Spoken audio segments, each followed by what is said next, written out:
story of the Center for Global Affairs starts in the spring of 1984, when Vera Jelinek joined the then School of Continuing Studies at New York University. When Vera began at the school, there were only a handful of courses in public affairs and several travel programs in international studies. Over the years, she grew out the academic programming and public events at the Vernon Center on Washington Square's main campus. In 2004, the Vernon Center programs and the School of Continuing and Professional Studies international programs merged. That, along with the launch of the new MS in Global Affairs, created what is now known as the Center for Global Affairs. Now a center, the program moved from the main Washington Square campus to its new home in the Woolworth Building downtown. It offered 2 certificates, one in international affairs and another in non-governmental organizations, in addition to the new graduate program. In 2015, the George H. Hayman Jr. Program for Fundraising and Philanthropy came under the CGA umbrella and helped expand its continuing education portfolio. Certificates evolved and offerings grew, and now the center boasts 7 certificates in global affairs, international development, fundraising, monitoring and evaluation, clean energy, data analytics, and cyber leadership. Then in 2019, the Center for Global Affairs launched its second master's degree, an MS in Global Security, Conflict, and Cybercrime. The Center for Global Affairs returned to the Washington Square campus in 2022, and its new home is now within the School of Professional Studies Fairchild Building. When it was launched in 2004, it was a very small program. It had fewer concentrations, didn't have specializations. It was a single graduate program. We only had 2 full-time faculty. Today we have 12 full-time faculty. We have over 50 adjunct faculty, and we have 2 graduate programs. We have the MS in Global Affairs, the MS in Global Security, Conflict, and Cybercrime. We also have a really robust array of continuing ed programs. We continue to offer our community very dynamic, very cutting edge and innovative events programming. What I envisaged, a sort of fusion of many different things, okay? And it was embodied in something like a center, something like Global Affairs, which didn't really exist at that time. It's a great idea. It's about kind of not being rooted entirely in international relations theory, but more about bridging theory and practice and looking at what can we get from theory and concepts that help us to organize our thinking about what's going on in the world. We're always open to new ideas for what courses could look like, for how to offer as much as possible to our students in terms of the practicum courses that they could take, the internships they could take, these various opportunities. Like many other faculty members at CGA and at SPS, I keep a foot in the activist and policy-making world. I have to stay relevant, to continue to harvest examples like this, to bring into the classroom, to make theory come alive. It was definitely one of the best couple of years of my life in the sense that, I got to know all my classmates and sort of their diverging interests, whether it was like peace building or private sector stuff, or the ones that focused more on the kind of work that I do. We had a lot of out-of-class experiences, whether it was happy hours or like activities across the city, getting to know New York. It left me with some lifelong friends. What I loved about the CGA and why it informed my decisions and what I'm doing now is it was a community. And there were small classrooms, like-minded students, professionals, just coming to get more education, professors who were practitioners, who were very generous with their time. They created an environment in the classroom where you were almost a lab and modeling what was going on outside in the real world. So it felt like I was coming in learning theory, but able to practice that theory within the classroom and outside of the classroom, which was extremely valuable when I got back into the work field. CGA does a phenomenal job by putting a whole bunch of students in one location where we can talk about ideas and challenge each other's schools of thought, but we're all working to change the world. We at the CGA strongly believe that events play an important role in the academic experience of our students. It provides them opportunities to network with thought leaders, other academics, experts, and practitioners in the field. It also provides a way for us to engage in the larger community at the university, the city, and globally.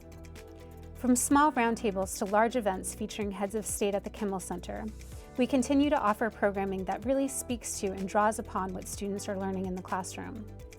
Since the early days of its origins in the Vernon Center, the program has hosted prominent authors, diplomats, and global leaders such as Bill Easterly, David Sanger, Jim Hogue, Tony Judt, Carol Gilligan, Nick Kristof and Cheryl Wooden, Bunky Moon, Justin Trudeau, Susan Rice, Chef Jose Andres, and Richard Haas. We continue to feature a variety of offerings for the community, including career and mentorship events, simulation and scenario exercises, live podcast tapings, faculty Fridays, webinars, expert roundtables, and other networking opportunities. It's been really exciting during my time at CGA to see the ways that continuing education can be transformative for students. Throughout the years, I've been able to engage with a number of our different audiences. They come into the program either for their own sort of personal interest and benefit or to help them in their careers. Many of our students have actually transitioned from continuing education into the graduate program, so it's been a real delight to see them move through that journey. I figured, okay, I'll try maybe a couple non-credit courses, see how it goes. Really liked it. I had Professor Carolyn Kassan as my very first instructor, taking one of those non-credit courses. I loved it, and the rest is history. One of my favorite programs at the Center for Global Affairs was my Global Field Intensive, or GFI. And I had the opportunity to go with a group of students to Beijing and Shanghai and study abroad. This was an opportunity I would not have had in any other way. Today in 2024, as we're looking at, our 20th anniversary, the GFIs really stand out for many students as a touchstone for their experience. One of the things I loved about the Global Field Intensive was it had this opportunity to put us on the ground and understand great power competition right in our faces. You won't get from reading the newspaper, you won't get it from social media, you're going to get it by being on the ground. Applied learning at the CGA is such an important part of the student experience. When I speak to alumni and current students, their favorite classes are the ones where they're working on practicums and consulting projects with real-world entities, whether in government and nonprofits, with private sector companies, and they're learning. They're doing work on the job, side by side with industry professionals. And so that idea of applied and experiential learning, it's just not a concept. It really is how our students get hired often. It's how our students build their own professional network. It's how they are really mentored, and it really speaks to the quality of the experience and the quality of the skill development and education that they receive. What's unique about this program overall at the Center for Global Affairs is its emphasis on integrating theory and practice, teaching students in the classroom, but then also getting them out into the real world where they can do real things and learn how that world operates. And in that sense, I think this CITE project is kind of exemplary of what we're trying to do. We were essentially consultants, right, at CTED, so it was really my first exposure on what it takes to come in on a project basis and really hit the ground running, find out what exactly they want as a deliverable, turn that around and break it down into what it actually means and come up with an actual deliverable.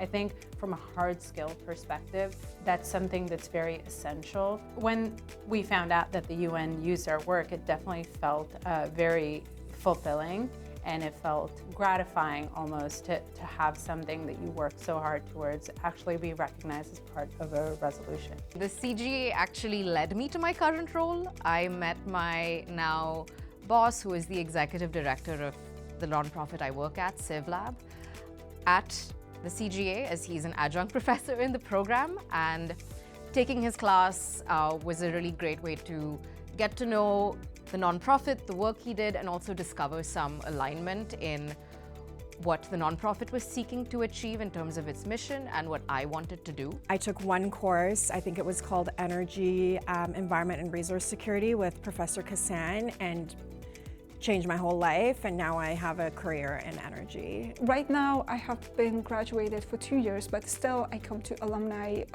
events, and that offers me a tremendous opportunity to not only connect with people in my field, but also learn what other CGA alumni are doing, how they are making impact globally or locally. I have joined the alumni board and the advisory board just to stay in contact with this amazing institution.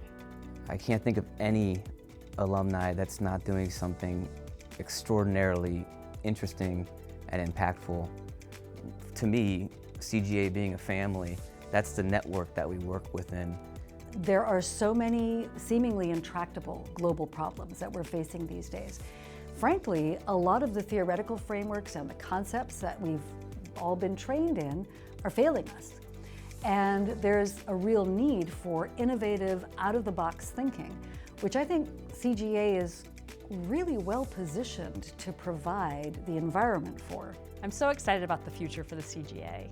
Our alumni are going to do great things, and I cannot wait to see what they do as change makers and leaders across the globe. Every day I am very excited about the CGA. I really do feel that I have a dream job, one that I really love. I love the people that I have the opportunity to work with. I love working with the students.